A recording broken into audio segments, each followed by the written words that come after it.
Buenas tardes, mi nombre es Carmela y soy alumna de la Facultad de Contaduría Pública y Administración.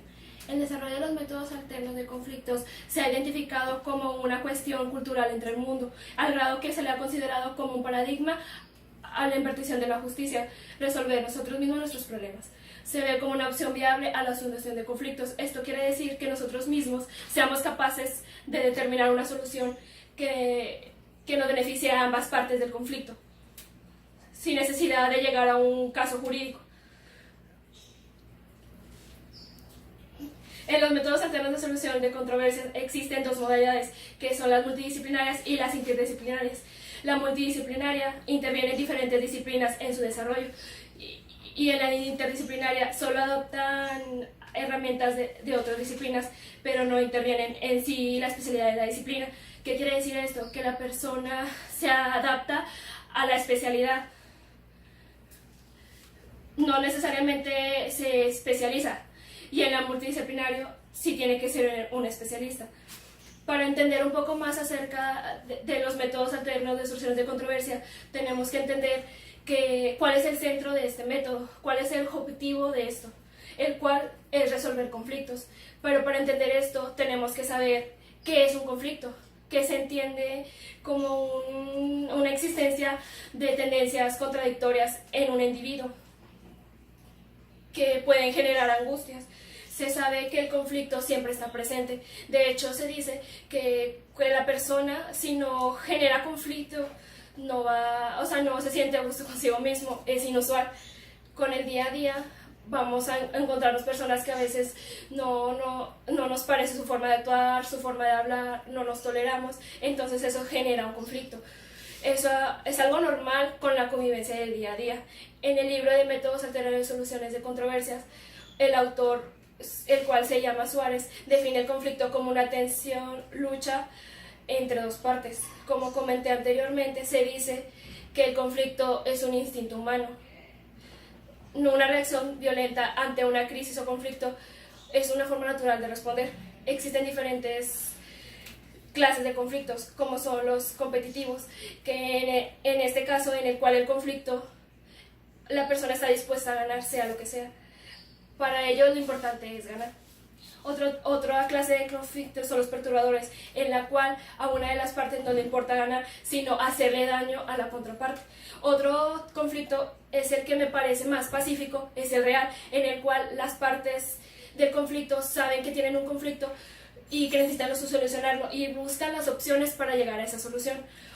El conflicto irreal se basa en una percepción errónea de algo. Puede ser un malentendido, alguna idea errónea, que en este caso puede llegar a generar un conflicto muy grave. En el conflicto funcional, una de las características principales es que promueve la creatividad. Ambas partes ponen de su parte para llegar a la solución. Los disfuncionales tensionan la relación de las partes, crea angustia y así es imposible llegar a una solución.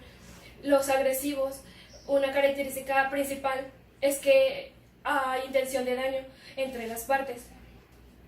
El no agresivo, como su nombre lo dice, no hay intención de daño entre las partes. Si se llegara a presentar una situación de algún daño, sería sin voluntad, sería sin intención.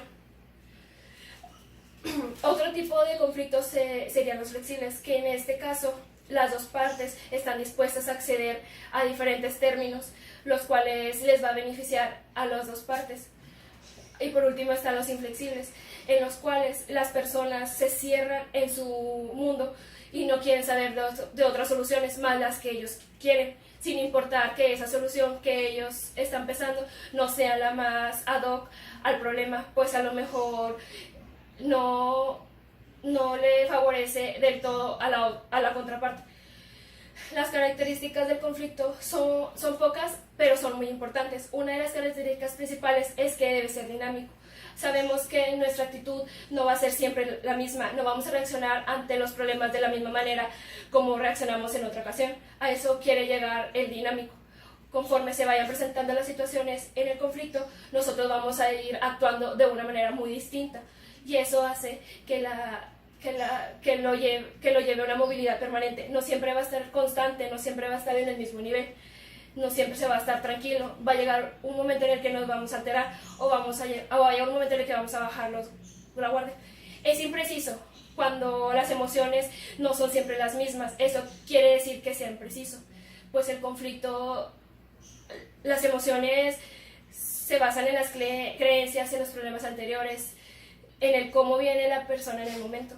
También el conflicto puede ser inestable, quiere decir que no siempre va a ser constante. Puede nacer, crecer y terminar, o puede nacer, crecer, reproducirse y volverse a reproducir. El conflicto puede ser sustituido o puede permanecer en constante actividad, siempre estar en conflicto, o simplemente pues desaparece. Y por último, la última característica del conflicto es que es complejo. ¿Qué quiere decir esto? Que como está ligado a las emociones y a las posturas humanas son diferentes, vaya, no es fácil llegar a la solución del conflicto, puesto que están las emociones, los pensamientos, de igual manera el interés propio de ganar. Entonces es muy difícil, pero pues obvio con la ayuda del mediador se llega a una solución. Algo importante recalcar en el tema del conflicto es que las etapas del conflicto son tres.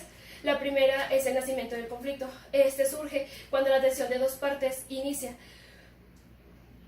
Esto quiere decir que la armonía se pasa a un sentimiento de incomodidad o de inconformidad en su caso. La siguiente etapa es el estallido del conflicto. En esta fase afecta porque las partes se fijan en sus posturas y ya no quieren escuchar al otro. Y pues se pierde el foco del conflicto. Y por último están las escaladas y desescaladas. En esta parte, como ya se había mencionado anteriormente, las emociones están de por medio, entonces el conflicto no es estable.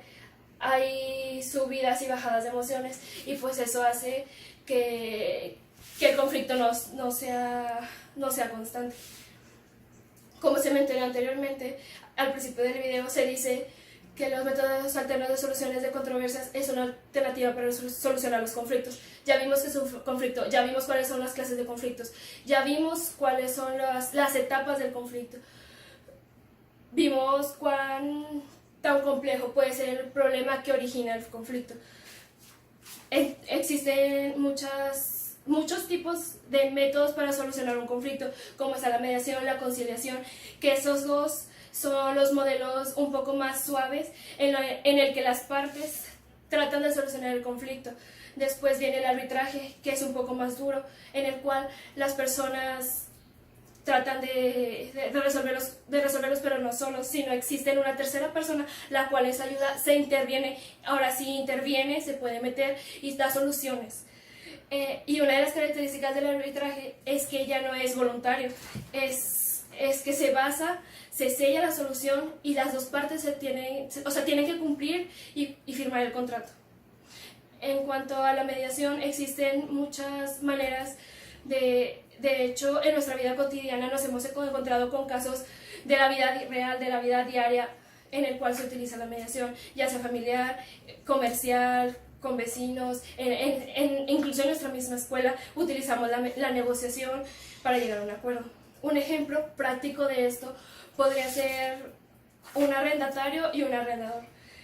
Cuando se cierra su contrato y el arrendador quiere volver a firmar el contrato, pero el arrendatario quiere subir la renta de y el arrendador ya no quiere pagar más de lo que paga. Eso sería un ejemplo claro de cómo entraría la mediación, en la cual se sienten, hablen y pues no sé, una de las partes diga, sabes que yo acepto pagar un poquito más, pero no quiero pagar todo lo demás. Obviamente que al momento de subir la renta no vamos a aumentar de buenas a primera aumentar una cantidad exorbitante. Ese podría ser un caso de mediación.